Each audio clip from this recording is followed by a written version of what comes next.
Hey guys, welcome to another edition of Toolbox Tuesday. Today I just kind of want to explain what superheat and subcooling is. We did some earlier videos where we figured out how we calculate superheat and subcooling, but today we just kind of want to explain exactly what it is and what it means to the system overall. So, as I mentioned, anytime we work with refrigerant, we want to make sure that we have eye protection and that we're wearing safety gloves, especially when connecting and disconnecting hoses or gauges. We want to make sure that we don't put ourselves in harm's way and then not be able to go back to work.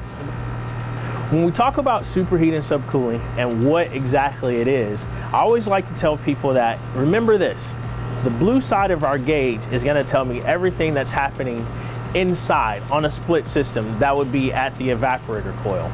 And the high side gauge, or the red gauge, is going to tell me everything that's happening or what's going on with my outdoor unit.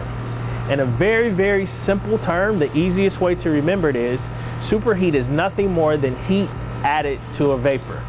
We know that inside of our evaporator coil, that is where heat is absorbed into the refrigerant.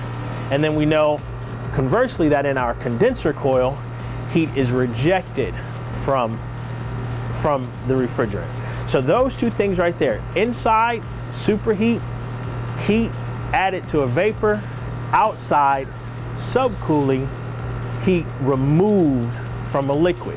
It's important to understand and realize that we are not superheating until we have boiled off into a complete vapor at our evaporator coil, as we are not subcooling until we have 100% liquid inside of our condenser. Now, when you look at that in a nutshell is what superheat and subcooling is. There's some fancier textbook definitions that pretty much say the same thing, but I wanted you to realize, number one, when we're looking at this gauge and we're looking at our temperature gauges set up and we're calculating superheat and subcooling, what part of the system we're looking at. It's giving us a sneak peek as to what's going on the inside or the indoor unit at the evaporator coil, and it's giving us a sneak peek as to what's going on at the outdoor unit or our condenser coil.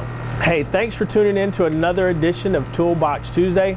We look forward to seeing you another time. Hey, we absolutely love our HVAC community. We want you to continue to tune in. We want you to continue to leave us your comments. Make sure you click below to subscribe. We definitely want to hear from you, and we'll see you next time.